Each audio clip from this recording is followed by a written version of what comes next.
चलो चलो अस गड्डी के बैठे जाओ जाओ टाइम लगना साडा टेंट भी शुरू हो जू ते साडियां दरियां भी शुरू हो जाएगियां ते साडे लंगर भी शुरू हो जाएंगे।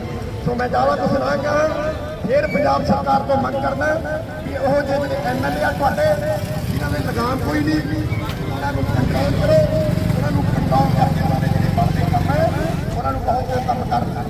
सो मैं अंत दे विच धन्नवाद करना मेरे वीर बट्टू जी का जिन्नी भी साडी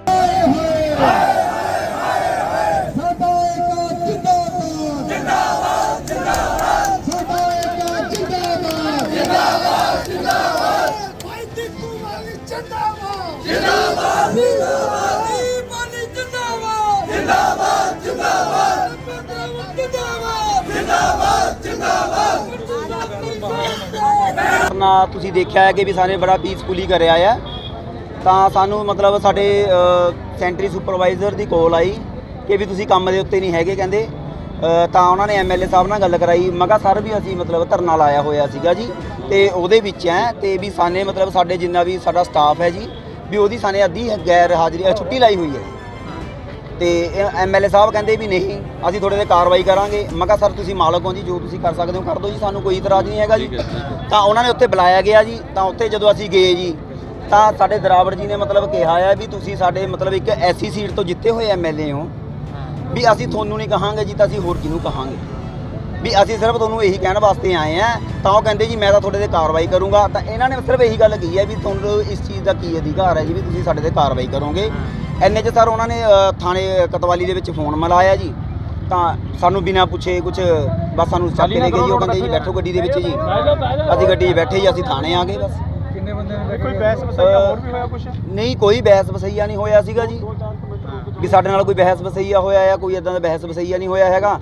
ਤਾਂ ਬਾਕੀ ਧਰਨੇ ਦਾ ਹੀ ਸੀਗਾ ਜਿਹੜਾ ਮੇਨ ਸੀਗਾ ਜੀ ਵੀ ਧਰਨਾ ਲਾਇਆ ਕਿਉਂ ਹੈ ਤੁਹਾਡੇ ਲਈ ਕੀ ਅਧਿਕਾਰ ਹੈ ਵੀ ਤੁਸੀਂ ਧਰਨਾ ਲਾਇਆ ਆ। ਮੈਂ ਕਿਹਾ ਜੀ ਸਾਜੀ SDM ਸਾਹਿਬ ਨੂੰ ਮੈਂ ਕਿਹਾ ਪਹਿਲਾਂ ਮੰਗ ਪੱਤਰ ਦੇ ਕੇ ਗਏ ਆ। ਮੈਂ ਕਿਹਾ ਜੀ ਇਹ ਕਿਹੜਾ ਧਰਨੇ ਅੱਜ ਦੇ ਲੱਗ ਰਹੇ ਨੇਗੇ ਤਾਂ 1984 ਤੋਂ ਪਹਿਲਾਂ ਦੇ ਲੱਗਦੇ ਆ ਰਹੇ ਨੇਗੇ। ਮੈਂ ਕਿਹਾ ਸਾਡਾ ਕਾਨੂੰਨੀ ਅਧਿਕਾਰ ਹੈ ਜੀ ਸੰਵਿਧਾਨਕ ਸਾਡਾ ਹੱਕ ਹੈ ਅਸੀਂ ਆਪਣੇ ਹੱਕ ਵਾਸਤੇ ਨਹੀਂ ਲੜਾਂਗੇ ਤਾਂ ਹੋਰ ਕੌਣ ਲੜੂਗਾ। ਮੈਂ ਕਿਹਾ ਜੀ ਐਸੀ ਸਮਾਜ ਨੇ ਤੁਹਾਨੂੰ ਐਸੀ ਵਰਗ ਨੂੰ ਐਸੀ BCਆਂ ਨੂੰ ਤੁਹਾਨੂੰ MLA ਬਣਾ ਕੇ ਭੇਜਿਆ ਆ। ਉਹ ਕਿਸ ਕਰਕੇ ਭੇਜਿਆ ਆ ਉਹ ਇਸ ਕਰਕੇ ਭੇਜਿਆ ਆ ਕਿ ਵੀ ਤੁਸੀਂ ਸਾਡੇ ਐਸੀ ਸਮਾਜ ਦੇ ਜਿਹੜੇ ਦੁੱਖ ਨੇਗੇ ਉਹ ਅੱਗੇ ਜਾ ਕੇ ਤੁਸੀਂ ਦੱਸੋਗੇ। ਇਹ 'ਚ ਦੱਸੋ ਸਾਨੇ ਕੀ ਗੁਨਾਹ ਕਰਤਾ ਜੀ। ਫਿਰ ਹੁਣ ਅੱਜ ਛੱਡਤਾ ਕੋਈ ਪਰਚਾ ਤਾਂ ਨਹੀਂ ਕੀਤਾ? ਨਹੀਂ ਸਰ ਕੋਈ ਪਰਚਾ ਨਹੀਂ ਹੈਗਾ। ਸਾਡੇ ਸਤਿਕਾਰਯੋਗ ਮੱਟੂ ਸਾਹਿਬ ਬੈਠੇ ਨੇਗੇ ਕੁਲਵੰਤ ਜੀ ਸਤਪਾਲ ਜੀ ਸਾਡੇ ਅੰਕਲ ਜੀ ਅਮਰ ਸਿੰਘ ਜੀ ਬੈਠੇ ਨੇਗੇ। ਸਾਡਾ ਪੂਰਾ ਮਹੱਲਾ ਪੂਰਾ ਪੰਜਾਬ ਨਾਲ ਹੈ ਜੀ। ਮੈਨੂੰ ਸਾਡੇ ਪੰਜਾਬ ਪ੍ਰਧਾਨ ਦੀ ਹੁਣੀ ਕੋਲ ਆਈ ਆ ਉਹਨਾਂ ਨੂੰ ਕੋਲ ਗਈ ਹੈ। ਉਹ ਕਹਿੰਦੇ ਫੌਰੀ ਤੌਰ ਤੇ ਅਸੀਂ ਪੂਰਾ ਪੰਜਾਬ ਦੇ ਵਿੱਚ ਸਫਾਈ ਤੇ ਸੀਵਰਮੈਨਾਂ ਦਾ ਕੰਮ ਬੰਦ ਕਰ ਰਹੇ ਹਾਂ। ਤਾਂ ਮੈਂ ਨਹੀਂ ਅਸੀਂ ਦੋ ਹੀ ਸੀਗੇ ਜੀ। ਮੈਂ ਸੀਗਾ ਜੀ ਸਾਡੇ ਯੂਨੀਅਨ ਦੇ ਮੀਤ ਪ੍ਰਧਾਨ ਸਾਡੇ ਸ਼ੰਕਰ ਦਰਾਵੜ ਜੀ ਸੀਗੇ। ਤਾਂ ਮੈਂ ਉਹਨਾਂ ਨੂੰ ਕਿਹਾ ਆ ਵੀ ਸਾਨੂੰ ਮਤਲਬ ਛੱਡ ਦਿੱਤਾ ਗਿਆ ਆ ਤੇ ਬਾਕੀ ਮੈਂ ਜੋ ਸਾਡੇ ਮੇਰੇ ਵੱਡੇ ਭਰਾ ਖੜੇ ਨੇਗੇ ਮੱਟੂ ਸਾਹਿਬ ਜੋ ਕਾਰਵਾਈ ਅੱਗੇ ਕਹਿਣਗੇ ਤਾਂ ਉਹੀ ਚੀਜ਼ ਫਿਰ ਲਿਖੀ ਜਾਊਗੀ। ਉਸ ਤੋਂ ਬਾਅਦ ਪੰਜਾਬ ਕੋਲ ਜਿਹੜੀ ਹੈਗੀ ਆ ਉਹ ਕਰੀ ਜਾਊਗੀ। ਕੱਲ੍ਹ ਸਾਡੀ ਅੰਮ੍ਰਿਤਸਰ ਦੇ ਵਿੱਚ ਮੀਟਿੰਗ ਵੀ ਆ ਪੰਜਾਬ ਦੀ ਸਫਾਈ ਕਰਮਚਾਰੀ ਤੇ ਸੀਵਰਮੈਨ ਯੂਨੀਅਨ ਦੀ। ਤਾਂ ਉਹਦੇ ਵਿੱਚ ਜਿਹੜੇ ਵੀ ਫੈਸਲੇ ਨੇਗੇ ਉੱਥੇ ਇਹ ਚੀਜ਼ ਰਿੜਕੀ ਜਾਊਗੀ ਵੀ ਸਾਡੇ ਜਿਹੜੇ ਸਫਾਈ ਸੇਵਾ ਦਾ ਮੁੱਦਾ ਚੁੱਕਣ ਦੀ ਬਜਾਏ ਕੱਚਿਆਂ ਤੋਂ ਪੱਕੇ ਕਰਨ ਦੀ ਬਜਾਏ ਕੋਈ ਪੁਰਾਣੀ ਪੈਨਸ਼ਨ ਦੀ ਬਹਾਲੀ ਲਈ ਕੋਈ ਕਰਮਚਾਰੀਆਂ ਦੇ ਹੱਕ 'ਚ ਫਤਵਾ ਦੇਣ ਦੀ ਬਜਾਏ ਬਹੁਤ ਸ਼ਰਮ ਦੀ ਗੱਲ ਹੈ ਦੇਵ ਸਿੰਘ ਮਾਨ ਜੀ ਕਿ ਤੁਸੀਂ ਸਫਾਈ ਸੇਵਕ ਨੂੰ ਪੁਲਿਸ ਨੂੰ ਚੁਕਵਾ ਰਹੇ ਹੋ ਕਿ ਚਾਕੇ ਨੂੰ ਅੰਦਰ ਕਰ ਦਿਓ ਇਹਦੀ ਤਰਪਾਈ ਕਰ ਦਿਓ ਇਹਦਾ ਫਲਾਹ ਕਰ ਦਿਓ। ਬਹੁਤ ਸ਼ਰਮਨਾਕ ਗੱਲ MLA ਨਾਭਾ ਵੱਲੋਂ ਕੀਤੀ ਗਈ ਹੈ। ਔਰ ਫੈਸਲਾ ਸਾਡੇ ਸਾਥੀਆਂ ਨੂੰ ਕਿਉਂਕਿ ਬੇਗੁਨਾਹ ਸੀਗੇ ਧੱਕੇ ਨਾਲ ਚੁਕਾਏ ਗਏ ਸੀਗੇ ਇੱਕ ਸੀਨ ਕ੍ਰੀਏਟ ਕਰਕੇ ਕਹਿੰਦੇ ਜੀ ਮੈਂ ਇਹਨਾਂ ਨੇ ਮੈਨੂੰ ਗਲਤ ਫਲਤ ਬੋਲਿਆ ਇਹ ਮੇਰੇ ਨਾਲ ਉਲਝੇ ਨੇ। ਇਹ ਧਰਨੇ ਤੋਂ ਬਾਅਦ MLA ਉੱਥੇ ਗਿਆ ਇਹਨਾਂ ਦੇ ਕਾਰਪੋਰੇਸ਼ਨ ਦਫ਼ਤਰ 'ਚ ਗਿਆ MLA ਨਾਭਾ ਔਰ ਇਹਨਾਂ ਨੂੰ ਬੁਲਾਇਆ ਗਿਆ ਕਿ ਤੁਸੀਂ ਆਓ ਤੁਹਾਡਾ ਕੀ ਅਧਿਕਾਰ ਹੈ ਉੱਥੇ ਧਰਨੇ ਲਾਉਣ ਦਾ ਤੁਹਾਨੂੰ ਕਿਹਨੇ ਅਖਤਿਆਰ ਦਿੱਤਾ। ਉਹ ਭਰਾਵਾ ਤੈਨੂੰ ਪੁੱਛਣਾ ਚਾਹੁੰਦਾ ਜਿਹੜੇ ਸੰਵਿਧਾਨ ਨੇ ਜਿਹੜੇ ਬਾਬਾ ਸਾਹਿਬ ਨੇ ਤੈਨੂੰ ਅਧਿਕਾਰ ਦਿੱਤਾ ਹੈ ਨਾ ਕਿ ਤੈਨੂੰ ਮੈਂਬਰ ਆਫ ਲੈਜਿਸਲੇਟਿਵ ਅਸੈਂਬਲੀ ਬਣਾਤਾ ਤੈਨੂੰ MLA ਬਣਾਤਾ ਉਸੇ ਸੰਵਿਧਾਨ ਨੇ ਸੰਦੀਪ ਬਾਲੀ ਨੂੰ ਤੇ ਸਾਨੂੰ ਵੀ ਅਧਿਕਾਰ ਦਿੱਤਾ ਹੈ ਕਿ ਅਸੀਂ ਵੀ ਆਪਣੇ ਹੱਕਾਂ ਲਈ ਬੋਲੀਏ। ਸੋ ਸਾਡੇ ਸਾਥੀ ਰਿਹਾ ਕੀਤੇ ਗਏ ਨੇ ਕਿਉਂਕਿ ਬੇਗੁਨਾਹ ਸੀਗੇ ਬਿਨਾਂ ਕਸੂਰ ਤੋਂ ਫੜੇ ਗਏ ਸੀਗੇ ਜਬਰੀ ਫੜੇ ਗਏ ਸੀਗੇ ਧੱਕਾਸ਼ਾਹੀ ਕਰਨ ਦੀ ਕੋਸ਼ਿਸ਼ ਕੀਤੀ ਗਈ ਹੈ ਗੁੰਡਾਗਰਦੀ ਜਿਹੜੀ ਕਰਨ ਦੀ ਕੋਸ਼ਿਸ਼ ਕੀਤੀ ਗਈ ਹੈ। ਸੋ ਅਸੀਂ ਅੱਜ ਜਿਹੜੇ MLA ਨਾਭਾ ਨੇ ਇੱਥੇ ਉਹਨਾਂ ਦੇ ਦਫ਼ਤਰ ਦੇ ਬਾਹਰ ਅਸੀਂ ਆਪਣਾ ਸ਼ਾਂਤੀਪੂਰਵਕ ਪ੍ਰੋਟੈਸਟ ਕੀਤਾ ਔਰ ਕਿਹਾ ਕਿ ਕਿਉਂ ਤੁਸੀਂ ਇੰਨੀ ਜਿਹੜੀ ਧੱਕੇਸ਼ਾਹੀ ਕਰ ਰਹੇ ਹੋ, ਕਿਉਂ ਸਾਡੇ ਗਰੀਬ ਲੋਕਾਂ ਦੀ ਆਵਾਜ਼ ਬੰਦ ਕਰਨ ਦੀ ਕੋਸ਼ਿਸ਼ ਕਰ ਰਹੇ ਹੋ, ਕਿਉਂ ਸਾਨੂੰ ਦਬਾ ਰਹੇ ਹੋ। ਔਰ ਬੀਇੰਗ ਏ ਸ਼ਡਿਊਲ ਕਾਸਟ, ਇਹ ਹਲਕਾ ਰਾਖਵਾਂ, ਰਾਖਵੇਂ ਹਲਕੇ ਤੋਂ ਐਮਐਲਏ ਬਣਿਆ ਹੋਇਆ ਬੰਦਾ ਔਰ ਖੁਦ ਐਸੀ ਲੋਕਾਂ ਤੇ ਜ਼ੁਲਮ ਕਰੇ, ਇਹ ਤਾਂ ਕਿਤੇ ਕਿਸੇ ਪਾਸੇ ਗੱਲ ਸ਼ੋਭਦੀ ਨਹੀਂ ਹੈਗੀ। ਸੋ ਬੰਦੇ ਛੱਡ ਦਿੱਤੇ ਗਏ ਨੇ ਕਿਉਂਕਿ ਬੇਗੁਨਾਹ ਸੀ, ਪਰ ਅਸੀਂ ਧਰਨੇ ਤੇ ਬੈਠੇ ਹਾਂ। ਜਦੋਂ ਤੱਕ ਦੇਵ ਸਿੰਘ ਮਾਨ ਨਹੀਂ ਆਉਂਦਾ ਜਾਂ ਉਹਨਾਂ ਦਾ ਕੋਈ ਨੁਮਾਇੰਦਾ ਨਹੀਂ ਆਉਂਦਾ ਜਿਹਨੂੰ ਉਹ ਕੋਈ ਜ਼ਿੰਮੇਵਾਰ ਬੰਦਾ ਆ ਕੇ ਇਸ ਮਸਲੇ ਤੇ ਕਲੈਰੀਫਾਈ ਨਹੀਂ ਦਿੰਦਾ, ਉਦੋਂ ਤੱਕ ਅਸੀਂ ਧਰਨੇ ਤੇ ਬੈਠੇ ਹੋਏ। ਕਹਿੰਦੇ ਬੈਠੇ ਨੇ ਬੋੜਾ ਗੇਟ। ਮੈਂ ਕਿਹਾ ਜੀ ਗੱਲ ਥੋੜਾ ਜਿਹਾ ਉਸ ਦੇ ਇੱਕ ਮਿੰਟ ਵੀ ਆਪਣੇ ਸਮਾਜ ਦਾ ਕੁਝ ਮੁੱਦਾ ਹੈ ਜੀ ਸਰਕਾਰ ਦੇ ਖਿਲਾਫ। ਮੈਂ ਕਿਹਾ ਜੀ ਬਿਲਕੁਲ ਮੈਂ ਤੁਹਾਡੇ ਨਾਲ, ਜੇ ਸਾਡੀ ਸਰਕਾਰ ਮੋਦੀ ਸਰਕਾਰ ਮੈਂ ਤੁਹਾਡੇ ਨਾਲ ਹੈ, ਪਰ ਅਗਲੀ ਗੱਲ ਇਹ ਹੈ ਕਿ ਤੁਸੀਂ ਇੱਕ ਜੌਬ ਕਰ ਰਹੇ ਹੋ ਇੱਥੇ ਬਿਨਾਂ ਛੁੱਟੀ ਤੋਂ, ਤੁਸੀਂ ਨਾ ਕੱਲ੍ਹ ਆਇਓ ਨਾ ਅੱਜ ਆਇਓ, ਸ਼ਹਿਰ ਦੇ ਵਿੱਚ ਕੂੜੇ ਦੇ ਢੇਰ ਲੱਗੇ ਗੱਲ ਬਚਾ ਲਿਆ ਕਰਦੇ ਆ। ਤਾਂ ਹੁਣ ਬੇਨਤੀ ਹੈ ਕਿ ਇਹਨਾਂ ਦੇ ਵਿੱਚ ਇੱਕ ਤਾਂ ਬਾਲੀ, ਇੱਕ ਹੋਰ ਨੇ ਬਜ਼ੁਰਗ, ਆਹ ਬਜ਼ੁਰਗ ਉਹ ਬੈਠੇ ਨੇ ਪਿੱਛੇ, ਇਹ ਆਏ ਕਹਿੰਦੇ ਜੀ ਅਸੀਂ ਪੁਰਾਣੀ ਸੰਸਥਾ ਦੇ ਪ੍ਰਧਾਨ ਆ। ਮੈਂ ਕਿਹਾ ਜੀ ਕੋਈ ਗੱਲ ਨਹੀਂ, ਮੈਂ ਵੀ ਐਸੀਡੈਂਟ ਸਟੇਟ ਸਕੱਤਰ ਹਾਂ ਜੀ ਪੰਜਾਬ ਦਾ, ਚੁਣਿਆ ਹੋਇਆ ਨੁਮਾਇੰਦਾ ਐਮਐਲਏ ਆ, ਠੀਕ ਹੈ ਜੀ। ਤੇ ਇਹ ਕਹਿੰਦੇ ਜੀ ਤੁਸੀਂ ਸਾਡੇ ਨਾਲ ਧੱਕਾ ਕਰ ਰਹੇ ਹੋ। ਮੈਂ ਕਿਹਾ ਜੀ ਕਾਹਦਾ ਧੱਕਾ ਕਰ ਰਹੇ ਹੋ, ਜੌਬ ਦੇ ਤੁਸੀਂ ਨਹੀਂ, ਸਰਕਾਰੀ ਖਜ਼ਾਨੇ ਤੁਹਾਨੂੰ ਤਨਖਾਹ ਮਿਲਦੀ ਹੈ, ਤੁਸੀਂ ਦੱਸੋ ਵੀ ਇਹ ਠੀਕ ਆ। ਇਹ ਮੈਨੂੰ ਆਵਾਜ਼ ਬੋਲਦੇ ਗਲਤ ਲੈਂਗੁਏਜ ਯੂਜ਼ ਕੀਤੀ, ਕਹਿੰਦੇ ਸਟ੍ਰਾਈਕ ਕਰਾਂਗੇ। ਤੁਸੀਂ ਆਪ ਦੱਸੋ ਕੀ ਇਹ ਗੱਲ ਸਹੀ ਹੈ? ਕੀ ਇਹ ਗੱਲ ਸਹੀ ਹੈ ਕਿ ਆਪਾਂ ਇਹ ਭਾਈ ਸਾਹਿਬ ਨੇ ਜਿਹੜੀ ਜੌਬ ਕਰਦੇ ਨੇ 4th ਕਲਾਸ ਸੈਕੰਡ ਕਲਾਸ ਜਿਹੜੀ ਵੀ ਕਰਦੇ ਨੇ, ਮੈਂ ਚੁਣਿਆ ਹੋਇਆ ਨੁਮਾਇੰਦਾ, ਲੇਕਿਨ ਚੁਣੇ ਹੋਏ ਨੁਮਾਇੰਦੇ ਨਾਲ ਤੂੰ ਤੜਕ ਕਰਕੇ ਗੱਲ ਕਰ ਰਹੇ ਕਿ ਇਹ ਸਹੀ ਹੈ? ਤੁਸੀਂ ਦੱਸੋ ਕਿ ਇਹ ਸਹੀ ਹੈ? ਜਿੱਦਾਂ ਹੋਣਾ ਚਾਹੀਦਾ ਕੋਈ ਤੂੰ ਤੜਾਕ ਨਹੀਂ, ਕੋਈ ਮੇਰੇ ਸਾਹਿਬ ਗਲਤ ਹੈ। ਪਹਿਲਾਂ ਇੱਕ ਮਿੰਟ ਇੱਕ ਮਿੰਟ ਮੇਰੀ ਬੇਨਤੀ ਸੁਣ ਲਓ।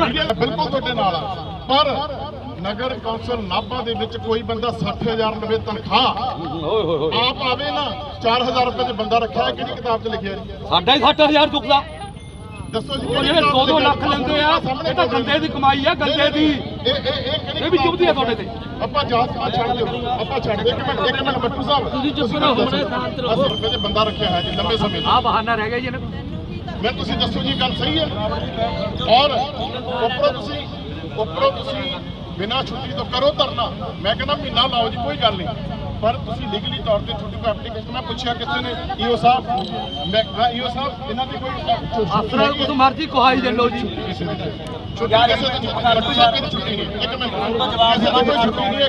ਦਰਦ ਦੀ ਗੱਲ ਨਹੀਂ ਜੀ, ਉਹ ਨਹੀਂ ਮੇਰੀ ਗੱਲ ਸੁਣੋ, ਦਰਦ ਨਹੀਂ ਆਏਗਾ। ਮੇਰੀ ਗੱਲ ਸੁਣੋ, ਅਗਰ ਮੈਂ ਨੁਮਾਇੰਦਾ ਬਣਿਆ, ਮੇਰਾ ਰਾਈਟ ਹੈ ਜੀ ਕਿ ਮੈਂ ਚੈੱਕ ਕਰ ਸਕਦਾ ਜੀ ਐਸਡੀਐਮ ਦਫ਼ਤਰ ਜਾ ਕੇ, ਕਿਸੇ ਵੀ ਦਫ਼ਤਰ ਜਾ ਕੇ ਕਿ ਜੀ ਕੰਮ ਸਹੀ ਹੋ ਰਿਹਾ, ਤਾਂ ਹੀ ਤਾਂ ਚੁਣਿਆ ਜੀ। ਉਹ ਆਹ ਸੈੱਟ ਕਰ ਲੈਂਦੇ ਜਿਹੜਾ ਸਾਡੇ ਤੇ ਕੁਹਾੜਾ ਚੱਲਿਆ ਮਹਾਰਾਜ, ਆਹ ਸੈੱਟ ਕਰਦੇ, ਆਹ ਕਰਦੇ ਦੇਖੋ। ਫਿਰ ਮੰਨਦਾ ਐਸਸੀਆ ਦਾ ਖੂਨ ਆ। ਇੱਕ ਮਿੰਟ ਮੋਦੀ ਕੋਈ ਸਭੇ ਮਤਲਬ ਮੰਨਦਾ ਜੀ। ਐਸਡੀਐਮ ਨਾਭਾ ਦੇ ਨਾਲ ਤਕਰਾਰਬਾਜ਼ੀ ਕੀਤੀ, ਇਹ ਗੱਲ ਸਹੀ ਹੈ ਜੀ?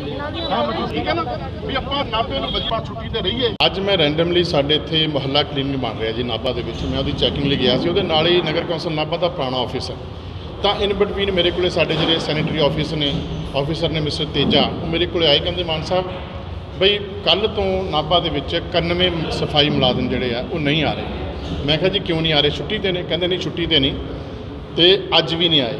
ਮੈਂ ਪੁੱਛਿਆ ਵੀ ਕਿਉਂ? ਉਹ ਕਹਿੰਦੇ ਜੀ ਉਹ ਧਰਨੇ ਤੇ ਬੈਠੇ ਨੇ ਬੋੜਾ ਗੇਟ, ਵੀ ਸਰਕਾਰ ਦੇ ਖਿਲਾਫ ਕੋਈ ਧਰਨਾ ਲਾਈ ਬੈਠੇ, ਕੋਈ ਰਿਜ਼ਰਵੇਸ਼ਨ ਦੀ ਗੱਲ ਹੈ। ਮੈਂ ਕਿਹਾ ਚਲੋ ਅੱਛੀ ਗੱਲ ਹੈ, ਇਹ ਲੋਕਤੰਤਰ ਦੇ ਵਿੱਚ ਧਰਨਾ ਲਾਉਣ ਦਾ ਅਧਿਕਾਰ ਹੈ, ਔਰ ਸਾਡੇ ਸਮਾਜ ਦੇ ਵਿੱਚੋਂ ਠੀਕ ਹੈ ਨਾ ਕੋਈ ਐਸੀ ਸਮੱਸਿਆ ਆਉਂਦੀ ਹੈ, ਸਾਡਾ ਸਭ ਦਾ ਫਰਜ਼ ਬਣਦਾ ਕਿ ਅਸੀਂ ਸਰਕਾਰ ਤੱਕ ਆਵਾਜ਼ ਪਹੁੰਚਾਈਏ। ਮੈਂ ਤੁਹਾਡੀ ਗੱਲ ਨਾਲ ਸਹਿਮਤ ਹਾਂ, ਪਰ ਮੇਰੀ ਗੱਲ ਦਾ ਜਵਾਬ ਦਿਓ ਕਿ ਤੁਸੀਂ ਬਿਨਾਂ ਛੁੱਟੀ ਤੋਂ, ਕੱਲ੍ਹ ਵੀ ਛੁੱਟੀ ਤੇ 91 ਮੁਲਾਜ਼ਮ, ਅੱਜ ਵੀ 91 ਮੁਲਾਜ਼ਮ ਛੁੱਟੀ ਤੇ, ਕੀ ਗੱਲ ਠੀਕ ਹੈ? ਇਨ ਬਿਟਵੀਨ ਜਿਹੜੇ ਦੋ ਇਹਨਾਂ ਦੇ ਹੈੱਡ ਸੀ ਉਹ ਆਏ, ਮੈਨੂੰ ਕਹਿੰਦੇ ਦੱਸੋ ਜੀ। ਮੈਂ ਕਿਹਾ ਜੀ ਤੁਸੀਂ ਗੈਰ ਹਾਜ਼ਰ ਪਾਏ ਗਏ, ਤੁਹਾਡੇ ਖਿਲਾਫ ਅਸੀਂ ਕਾਰਵਾਈ ਕਰ ਰਹੇ ਹਾਂ।